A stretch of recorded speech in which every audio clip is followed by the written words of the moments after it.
Thank you for joining us for Freedom Songs, Music for Change, led by groundbreaking artist Maimouna Youssef, also known as Mumu Fresh.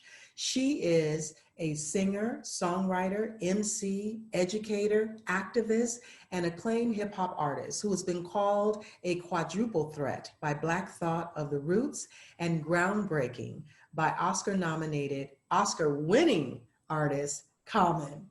In 2018, she was named ambassador to the United States, where Mumu traveled to South America to work with young girls. Also in 2018, she received international acclaim for her performance on NPR's Tiny Desk concert series, where she performed as a solo artist with her band, as well as alongside Black Thought, Common, Robert Glasper, DJ Dummy, and Kareem Riggins. Mumu was artist in residence for Harlem Stage in 2018 and 2019, where she led arts education workshops as well as performed with her incredible band. We are pleased, so pleased to bring her back in 2020 to offer this Freedom Song workshop, especially during these times of an international health pandemic and all of the challenges with remote learning that our students and our educational partners are faced with. So we want you to enjoy this workshop. And if you have any questions at all, please send them along and we will be sure to respond to them. Now welcome Maimouna Youssef, also known as Mumu Fresh, for this arts education workshop, Freedom Songs, Music for Change. Thank you so much. I am excited to be able to share with you all a little bit about my background and how I got into doing protest music, how I view my music. And I think the root of protest music or freedom songs is really radical joy. It really is this idea that in the midst of everything, we can still sing. You know, people look at singing. A lot of times I'll be walking down the street just singing to myself. It's something I do all day, every single day. And strangers would comment and say, wow, you must have had a really good day today if you're singing. And maybe I did and maybe I didn't. But the music didn't, it wasn't a response to everything going my way. It is a survival mechanism. It is a soothing of my own soul. It is a declaration of my right to survive, to still be here, to have a voice to sing, you know, to exercise my right to use my voice in a way that brings me joy, that uplifts me and, you know, subsequently uplifts the other people that I pass by on the street as I'm singing. So my understanding of protest music, of freedom songs, it really comes from my mother and my grandmother. My mother would send me to the South in the summer to study music with my grandmother. I would learn a lot of the traditional ways. My grandmother's from Mississippi, from LaFleur County and from Slaughter County, Mississippi. And so many of the songs that she taught me, they were songs that came from slavery, from the fields, you know, songs that came from sharecropping, songs of survival, and, you know, the audacity of joy, the audacity for you to sing once I've already oppressed you, right? And so I would hear my grandmother singing these songs when she would cook or clean, or maybe she was sewing or beading. And I would always think when I was small that the songs were really sad. They may say something like, steal away, steal away, steal away to Jesus. I ain't got long to stay. Or another one my grandmother would sing was, nobody knows the trouble I've seen. Nobody knows but my Jesus. And I would always think, man, those are really sad songs, you know. But in my child's mind, I would think that this notion of I don't have long to stay here, or I'm going somewhere else, the upper room, in my mind, it was about death. When I didn't realize it was actually about freedom. It was this notion that I'm not going to stay here and be oppressed with you any longer. I'm going to find a way to liberate myself by any means necessary. And it fought back against the storyline that African people and Native people in bondage, because both Native and African people were held in bondage at points in time. The notion that we ever accepted bondage or oppression with a happy face, that we ever accepted, and that we weren't always trying to break free by any means necessary. And you hear, you know the truth by the songs. That's why I always impress upon young people when I go to work with young people and teach them how to songwrite. It's always baffling to me that they don't find value in their own stories. And I tell them that artists, we are the historians. And if we lie, there won't be an accurate documentation of the times that we lived in. A lot of times they will go right to things that they've heard on the radio before, or they've heard on a playlist. It's like 3 subject matters that like rappers can talk about, right? Obviously. And so I'm always encouraging them to tell your own story. Like, don't tell me what kind of car you're driving when you don't have a driver's license. You know what I mean? You're not even old enough to drive, or how many chicks that you're dealing with, or just things that aren't true, or what kind of bag or shoes or whatever, those things that aren't accurate. Like, tell me about your life. I want to hear, like, what's your home life like? What's school life like? What do you love? Like, a lot of my students are comedians. Like, add your personality into it, because we want to know, history wants to know, who were you? Where did you live? How did you express your joy, your pain? Was the world different because you lived? So those things I think are important to never lose sight of as we're creating. So going back to these freedom songs are the reason that we know that we constantly persevered. These songs were musical roadmaps. Think about how ingenious you have to be to come up with a musical roadmap. In addition to the quilts that we would also sew together that had,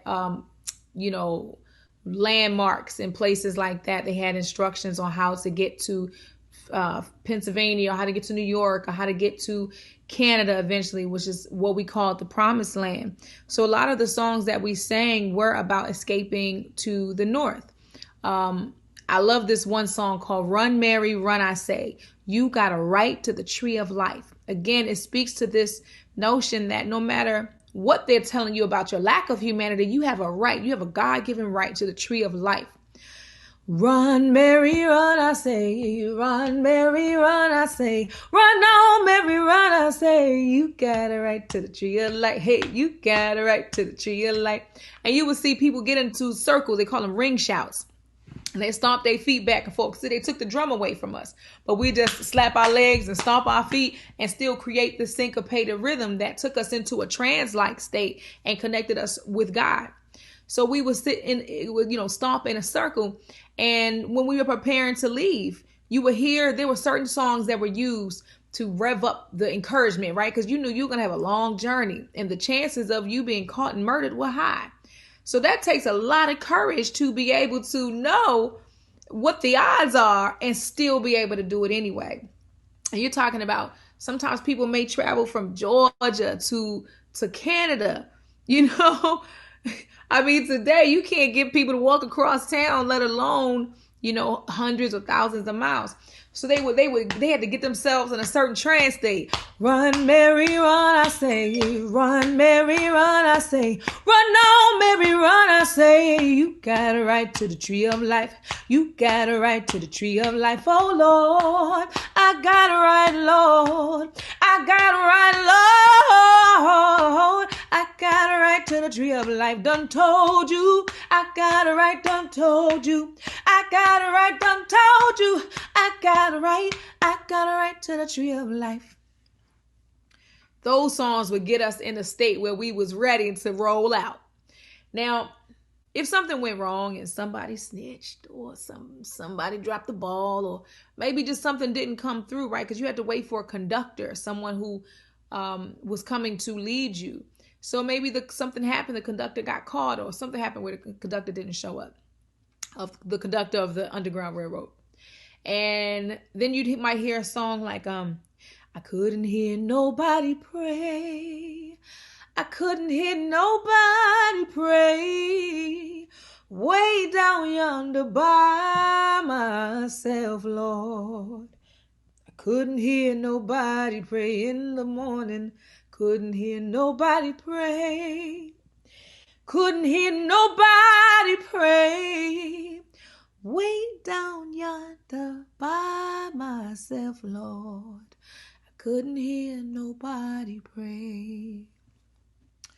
Because if you didn't hear anyone pray, then we weren't leaving. If we did not first pray over the journey, bless the path that we are about to take, then it wasn't going to happen. So that was our coded message of knowing, like, okay, something went wrong. Everybody chill out, go back to business as usual.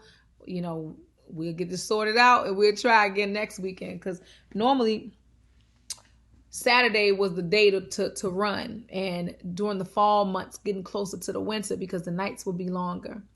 And on Saturday, if they found out that, you know, you were missing, they couldn't put it in the paper until Monday. So it gave you a little bit of headway to try and get further along on the escape route.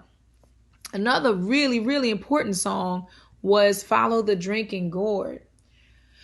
In the song Follow the Drinking Gourd, Africans used the North Star. So they were using astrology to guide themselves towards the north. And the drinking gourd was the Little Dipper, the Big Dipper. They were using different signs in the sky. For the old man is coming to carry you to freedom. Follow the drinking gourd. Follow the drinking gourd.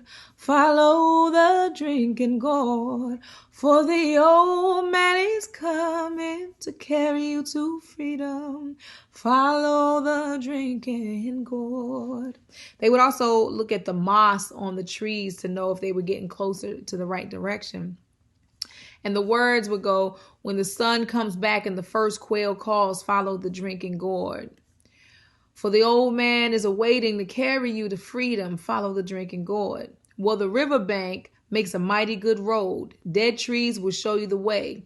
Left foot, peg foot, traveling on, follow the drinking gourd. For the old man is awaiting to carry you to freedom, follow the drinking gourd. So there was a long, list of descriptions and landmarks to know which way to go. So this was literally a musical roadmap that went under everyone's noses, because they think, look at them out in the field, just always happy and singing. It's like, nah, we plotting and planning right now. We were smart enough to hide this in the music. And that's something that we've always done, not just in the lyrics, but in the frequency, in the moans and the hollers, how we communicate our pain and our story. It's what makes soul music. Soul music is what reaches inside of you and makes you come to God, or reaches inside of you and makes you change your heart about something that, you had been stuck on. It's the frequency, it's the chord structure. There were certain chords that were banned by the Puritan church. They said they called the devil. And really, to me, they called you closer to yourself. They called you to your own freedom, that you would liberate yourself as a sovereign being that you were. It would release you from those shackles that, systems had put in place to keep you in check and away from your God self. So protest music did that. Freedom songs did that, not just freeing you from an oppressive structure, but also freeing you from the shackles that we put on ourselves, on our own minds, the things that we agree to that no longer serve us. Freedom songs are also used for that. So I would sit with my grandmother and she would sing these songs about, going up to heaven, and, these escape songs, these freedom songs. And it connected me closer to a rich culture that I wouldn't have really any connection to, because I didn't grow up in the Baptist church like my grandmother did. My mother had converted to Islam already. And I didn't grow up in Mississippi. I grew up in Baltimore. So a lot of those stories I would have been very disconnected to. But like now, my friends always laugh and say, Mumu always singing Negro spirituals, because I have that tone in my voice, because that's how I learned to communicate with my ancestors. Is how I learned how to communicate my own pain, just being a middle child. That's how I learned to communicate. I would sit on the piano and sing and create some of my own hollers based on the ones that I would hear my grandmother do. Another one was the gospel train. So again, we talked about the Underground Railroad. The gospel train is coming. The gospel train is coming round the bend. If you don't get there in time, you will not get in. No, get on board, boy, little children, get on board, boy, little children, get on board.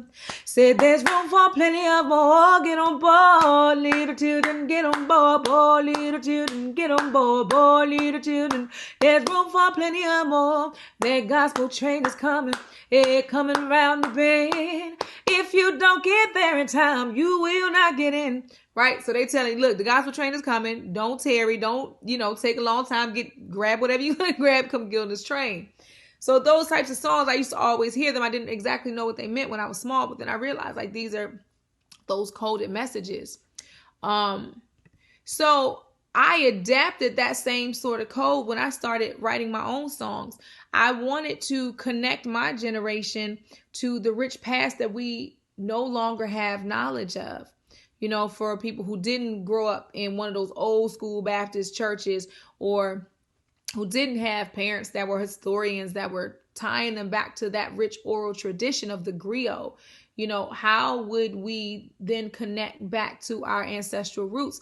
Because the issue that I find is that there is a certain amount of apathy, where people feel disconnected to the humanity of each other. That's one of the reasons I wrote this song, Say My Name, for Sandra Bland, because I didn't like the way people were speaking about her as if, her humanity didn't exist or wasn't important, or she was just another hashtag, or, scrolling by. Well, she shouldn't have did this. She shouldn't have did that. And I wanted to find a way through tone, through chord structure, through genre, through lyric, to be able to tap into the spirit and the heart of those individuals who scrolled past, who did not feel convicted to stop and to listen to her story and to have a moment, for her humanity. I used a style called doo-wop.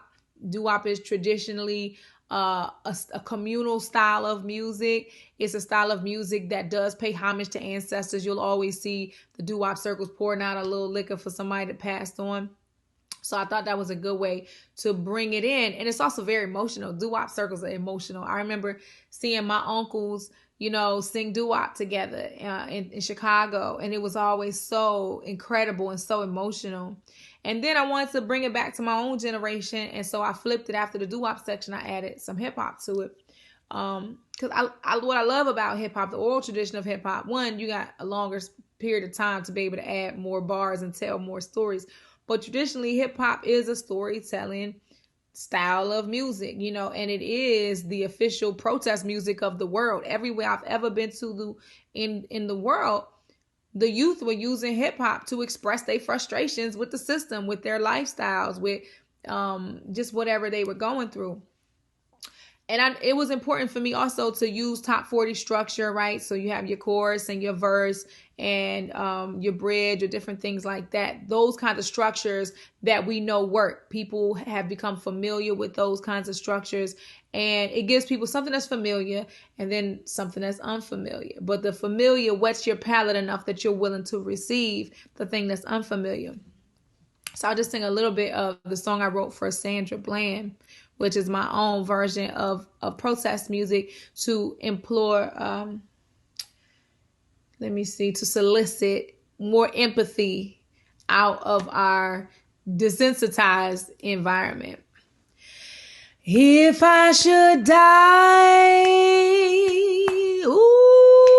tomorrow, at the hands of the policeman, ooh, boom, boom, boom, boom, boom, and the papers say, we're gonna call it a suicide. Would you even question why? Ooh,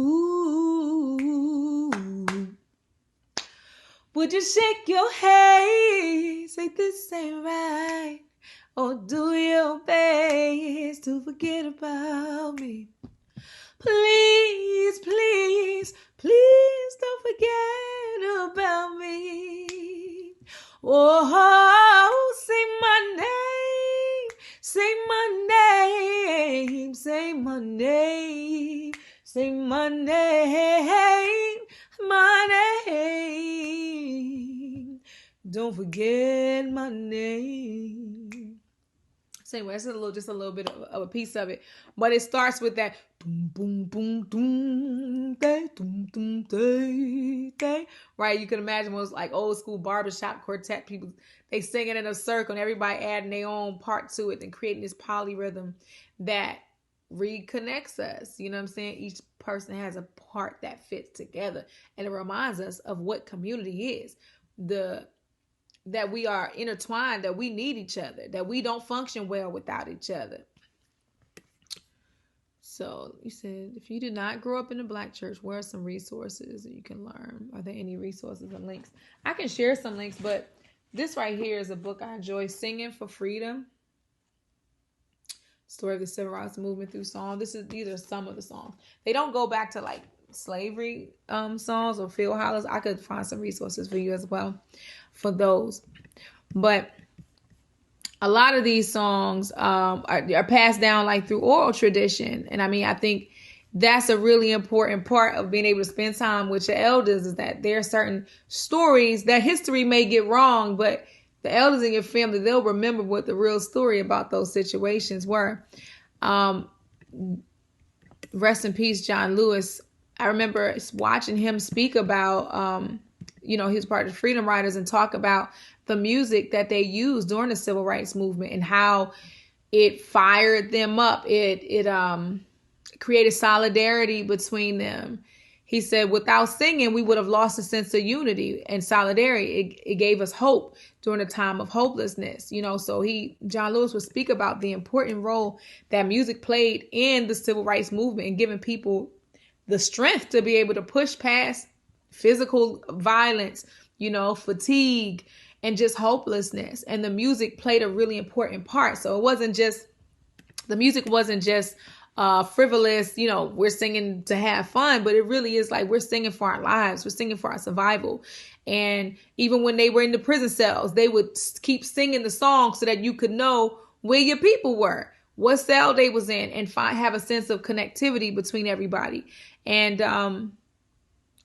when I think about the apartheid movement in South Africa in the 80s, and they were also influenced by the songs of the Civil Rights Movement. And they had their own songs that they sang in Xhosa and Zulu and, the different languages of the ethnic groups in South Africa.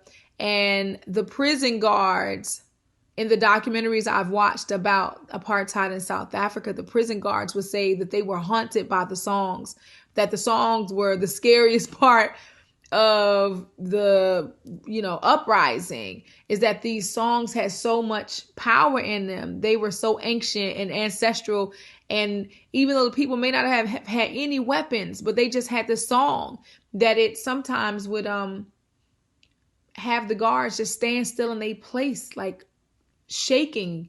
He said even one of the guards spoke in this one documentary, Amandla. He said even if he were to hear the song now, he would be frozen in place and couldn't move.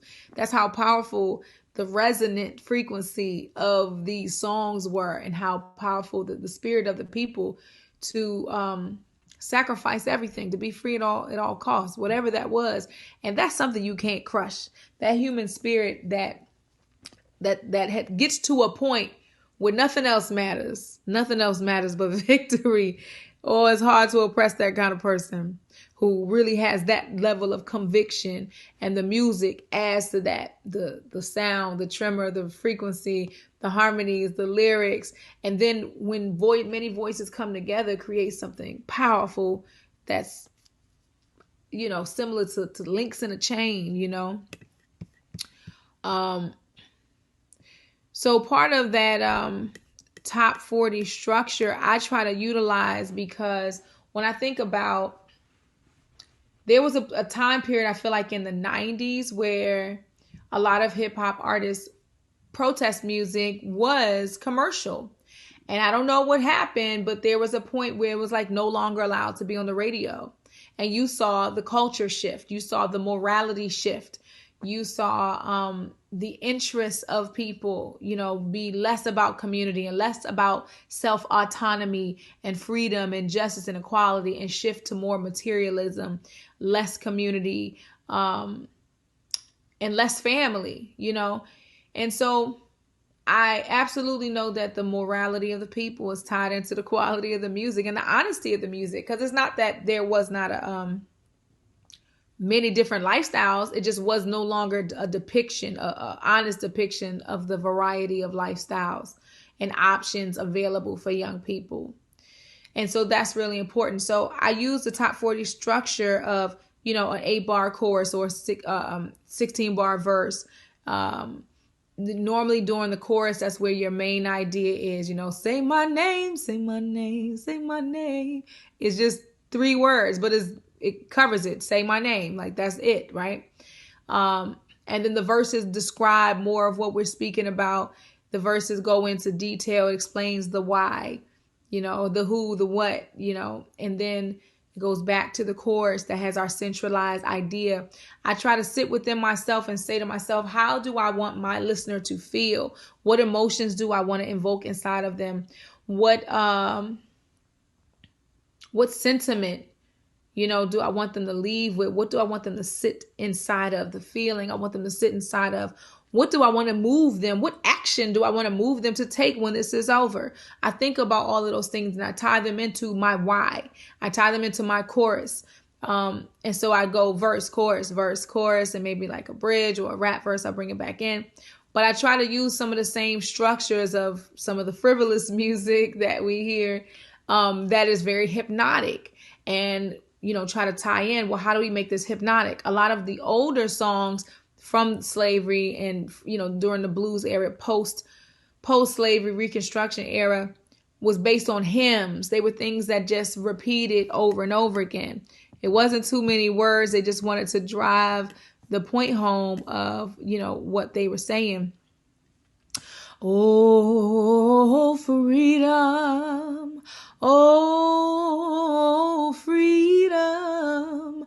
Oh, freedom over me. And before I'll be a slave, I'll be buried in my grave and go home to my Lord and be free.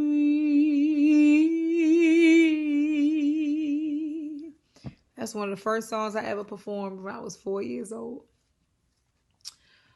Another good one that I learned from Billie Holiday is Strange Fruit. Strange Fruit is a protest song. It lost her cabaret license. It was the first time we had ever saw lynching depicted that way. A lot of the things that were going on in the United States, much like today, people would sweep them under the rug or say that they were not happening if they didn't have proof of it. And so now, like, we have our camera phones and we can film things that are going on. Well, music was the camera phone. It was the first camera phone. It was the only way we could tell the story without people saying, you're lying. There's no way that that's happening. No, it absolutely is happening. And these songs, these, oral traditions explain the truth of it. Southern trees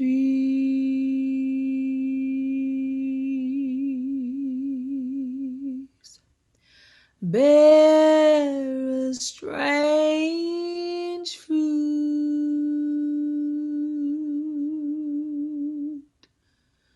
blood on the leaves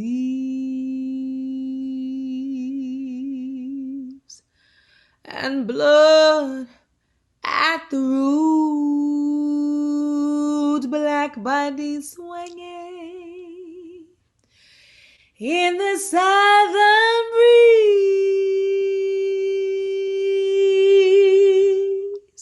strange fruit hanging from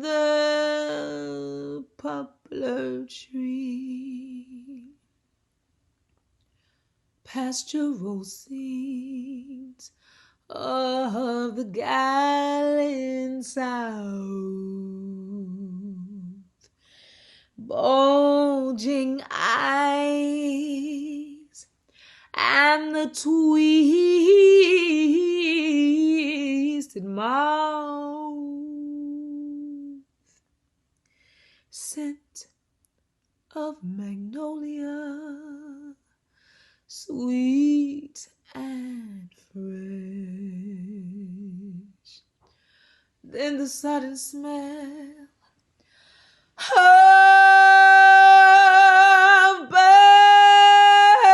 burning flesh.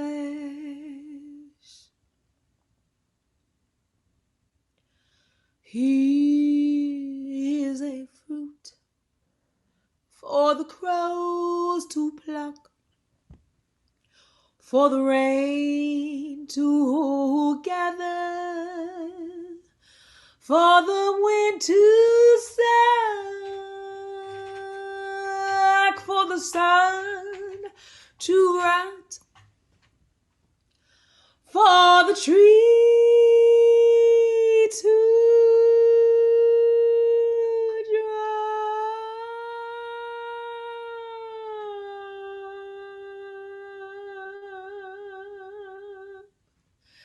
He is a strange and bitter cry.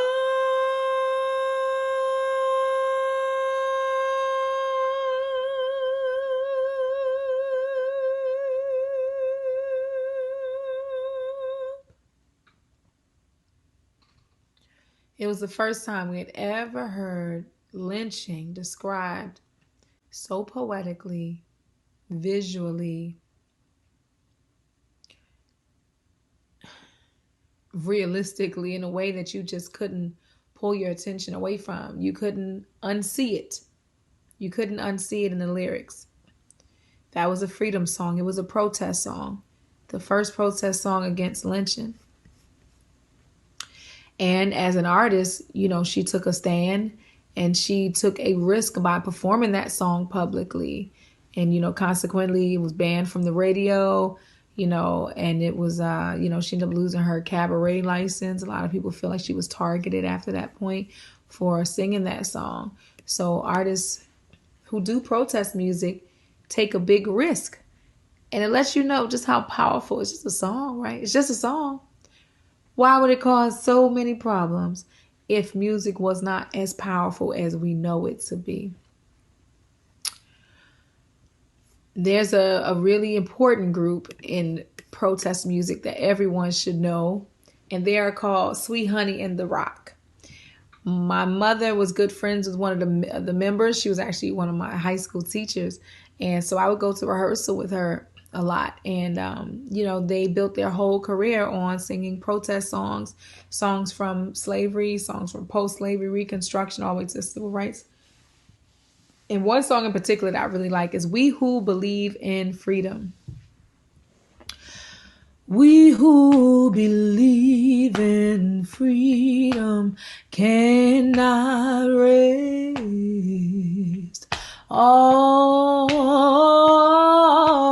we who believe in freedom cannot rest until it comes.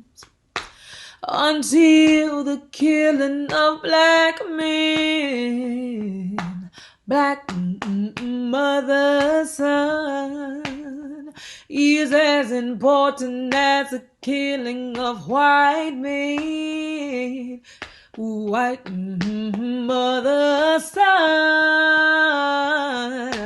We who believe in freedom cannot rest. Oh, we who believe in freedom cannot rest until it comes. Oh, we who believe in freedom cannot rest. Oh,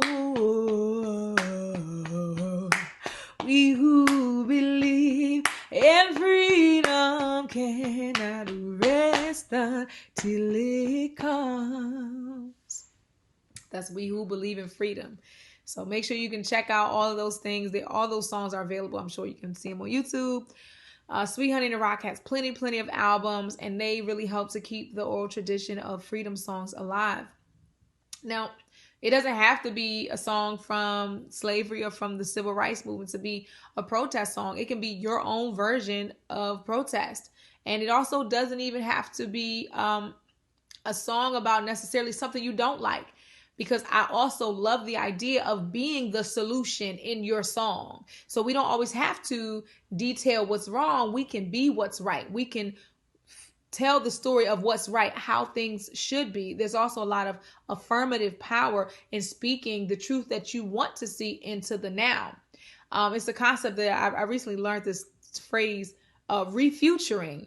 And it speaks to the idea that if you think about it, right?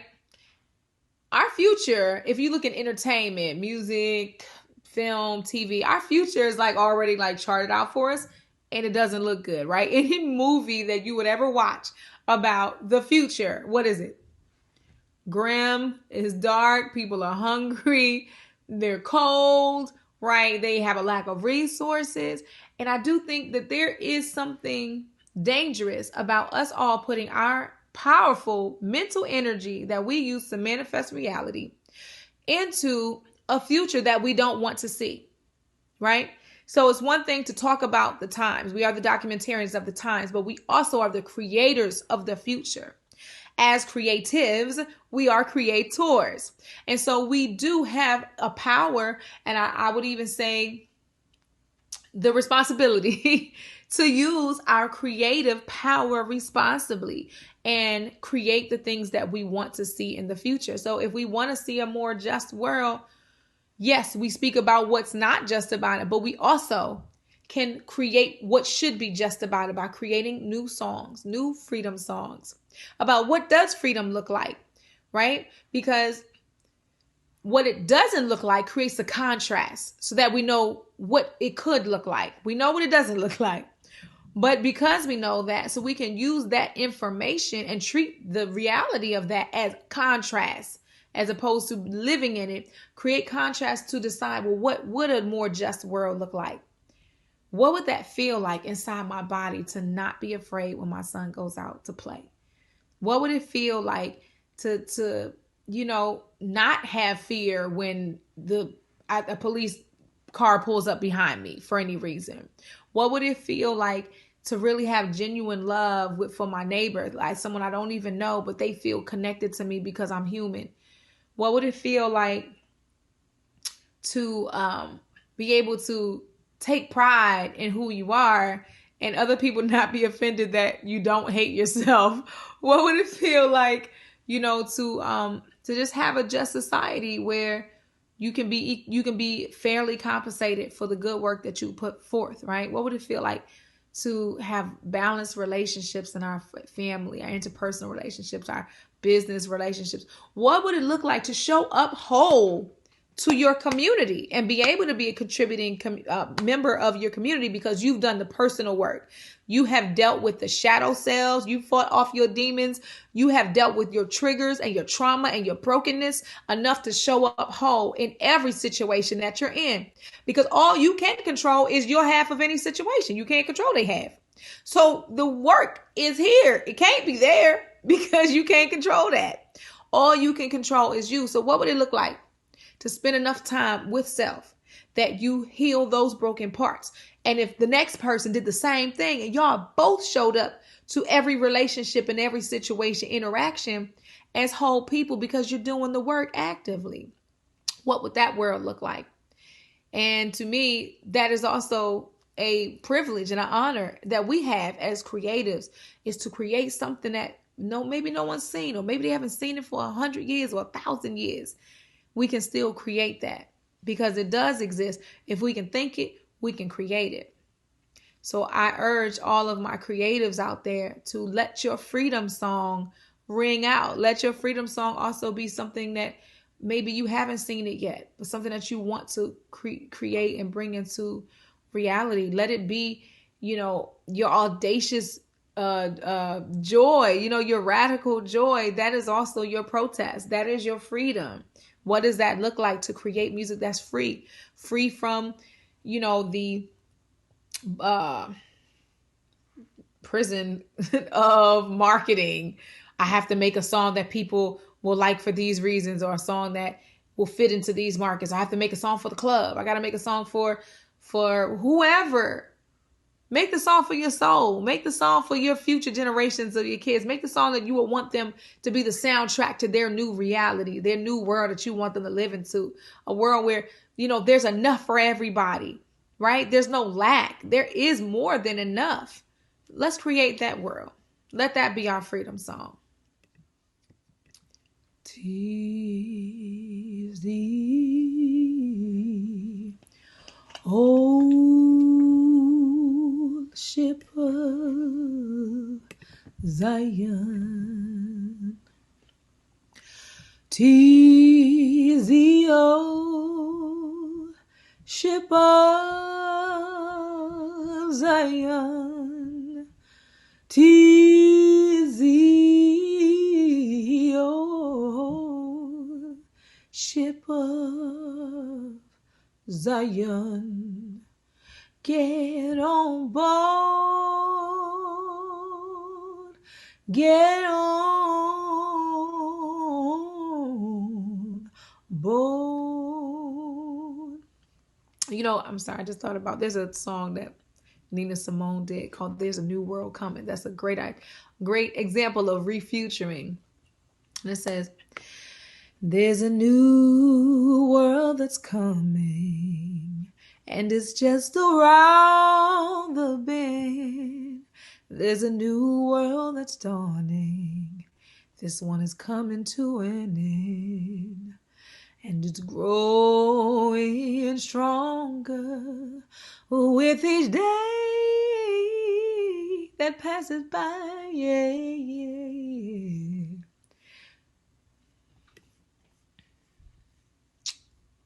How do you see, one of the questions is, how do you see protest songs being crafted for today's protest? What is your go-to song in the dark hours?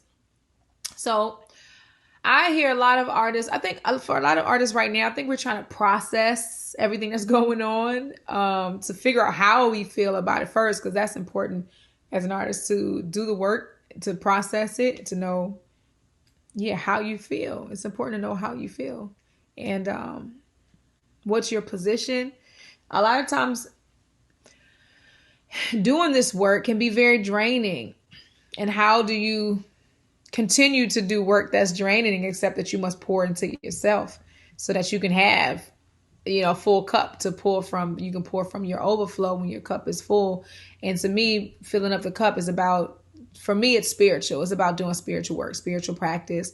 It's about self-care, meditation. It's about detachment a little bit, detaching from the outcome, right? Because we know that our music will outlive us. Our efforts will outlive us. Sometimes we are planting trees for shade that we won't sit under. And that's a certain amount of detachment. You have to be okay with the fact that you may not sit under those trees, but you have to do the work as if you would.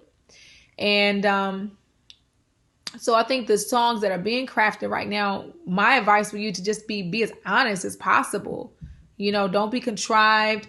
Don't try to necessarily fit into a mold or say what you think people want to hear, but be honest. Because I don't think there are enough honest opinions. I think people are afraid of being bullied. They buy into groupthink. They buy into status quo. They want to say what everybody else is saying, so that they don't get trolled and canceled. But I think the best protest music is music that is honest, that is an honest perspective, that may be a new perspective that maybe people hadn't thought about. And you may give voice to a whole group of people who don't feel like they have a voice, or who are afraid to speak their own thoughts if it's not a part of the status quo group think. So my advice to artists creating new protest music is be honest, tell your truth. You know what I mean? Have an honest conversation with yourself, and then write from that point. And keep your why. What's your why? What did you come here to offer? Why this topic? Why this song? Why does this mean something to you? and go with the thing that you feel strongest about, the thing that you can't not do. Like I couldn't not write Sandra Bland's song. It sat on my heart for like months. I had to. I felt so convicted. I had to bring it forth into reality. So write that song that wants to be written. That there's always a creative flow, right? When we're creating, we're tapping into the creator. So there's a flow that's happening. Pay attention to that flow. When you feel that flow, don't go do something else. Stop everything you're doing and honor that flow and write from that place. And what is my go-to song in my darkest hours? I really like, is a few different things I like. I like this Aretha Franklin album, Amazing Grace. I just remember hearing that song so much when I was growing up, and the music, it just really touches me. It makes me feel close to God, and just I feel wrapped up in my mother, my mother's arms, because she used to always play it when we was growing up. We was cleaning, just in the house on Sunday when she was cooking, and it brings me a lot of peace. I also listen to a lot of tribal music from my mother's tribe, like songs, canoe songs. Well, well, well,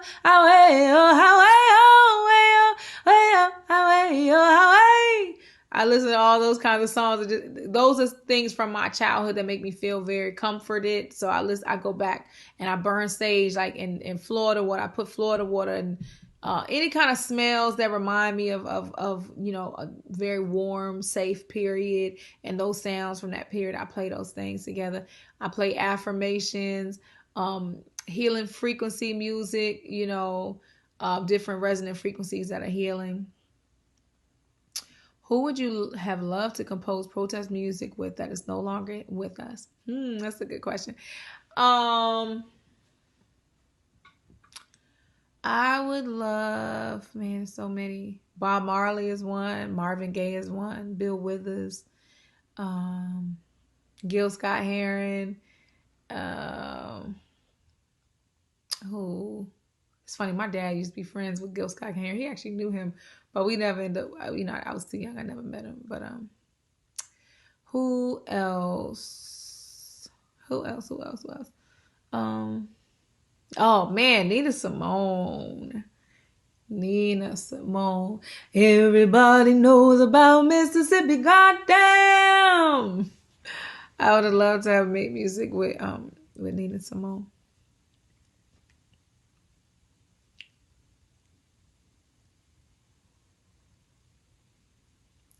How do you continue reaching for radical joy with so much darkness? For me, I have to turn the noise off. I have to, I have couple of days where I won't get on social media. I just have to choose myself and my sanity first, besides the trauma porn and the it's like every second you're scrolling past a new emotion. Like, that's not healthy. That's not healthy. So I had to make a decision. Like, I can't go like certain days, like I do my best. And that's how social media is really addictive, because you'll make a decision like, I'm not doing this, and you'll find yourself on it. But I do my best to make sure I pray first before I get on social media, to not just like wake up and then jump right on social media, but to just have my that inner dialogue first, set my intention for the day, and also decide what I want to watch, what I want to entertain. That's a part of my diet. So if I'm not going to eat foods that are unhealthy, I don't want to ingest visuals that are unhealthy for me either, because they affect me. I'll think that they won't, and then like 4 hours later, I'm replaying that in my mind, and it's causing me to have an emotional reaction, or it's just making my day somber. And I'm like, nah, no, because I need my energy. I need to keep my positivity up. I need to stay productive.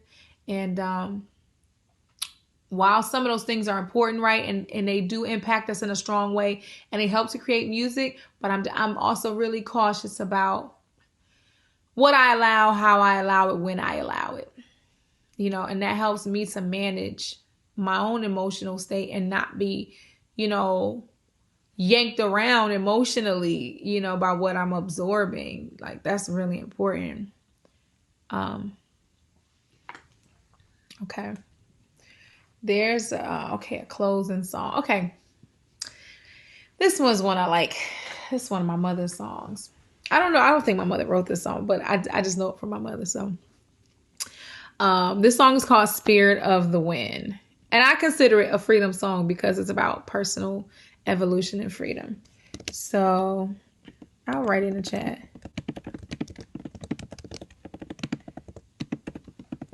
So it goes, Spirit of the wind, carry me home. Spirit of the wind, carry me. Spirit of the wind, carry me home to myself. Let's try it together. You at home. Spirit of the wind, carry me home. Spirit of the wind, carry me. Spirit of the wind, carry me home to myself.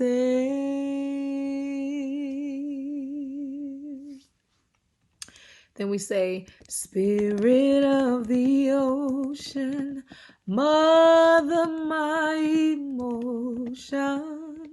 Spirit of the sea, set my soul free. Spirit of the wind, carry me home to myself.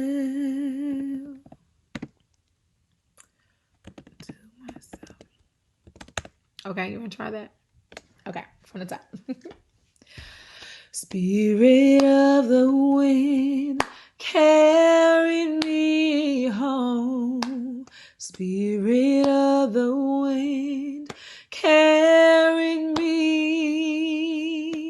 Spirit of the wind, carry me home to myself. Spirit of the ocean, Spirit of the ocean, mother my emotion. Spirit of the sea, set my soul free. Spirit of the wind, carry me home to myself. Spirit of the wind, y'all. Spirit of the wind, carry me home. Spirit of the wind, carry me. Spirit of the wind, carry me home to myself. Spirit of the ocean, Spirit of the ocean, mother my emotion. Spirit of the sky, spread my wings so I can fly. Spirit of the wind, carry me home to myself.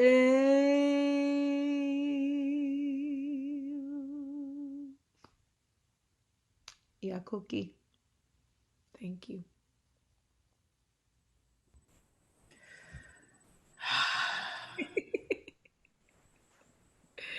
Thank you.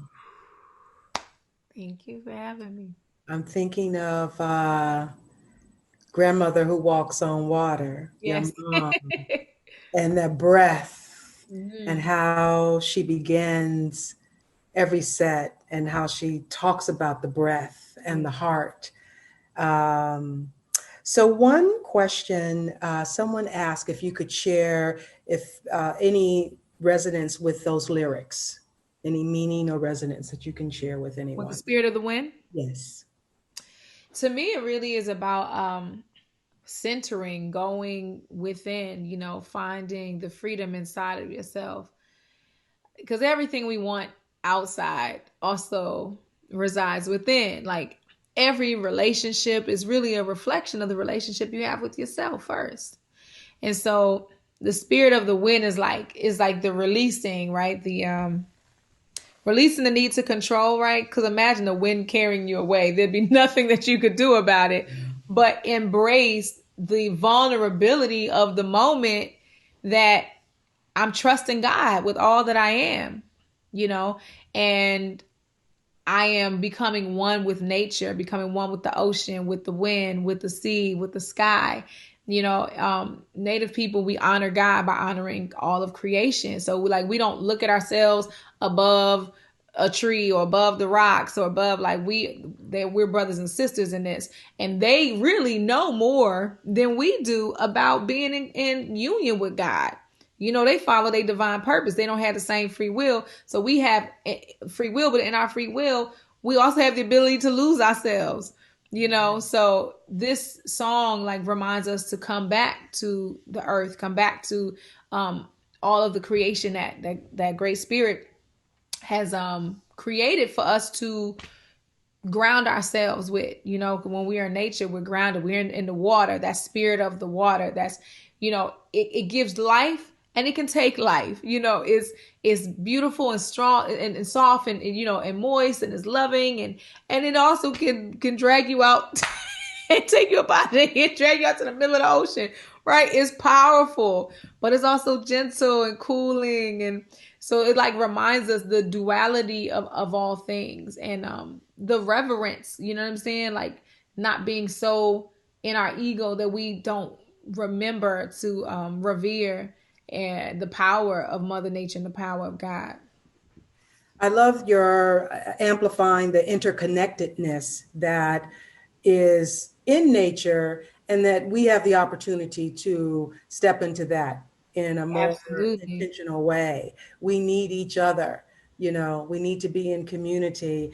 And as I said in my opening, during this the pandemic, the multiple pandemics that we're going through, and particularly with the upcoming election. We're in the election period now. So, use these protest songs and this music to just shore you up, to anchor you, and Yeah. to feel that you're interconnected to your community, that you're interconnected with us.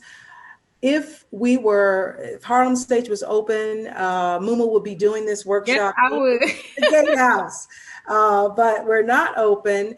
And this was designed to be participatory. So now that we have these great chats, these great questions in the chat and comments in the chat, folks want to come together. So the next one we do, then we can open it up, even if it's virtual, to have participants. So if y'all want that, just let us know. Reach out to us at Harlem Stage. You can reach Mumu on all her platforms. Tell them, because you got a lot going on with University I and do.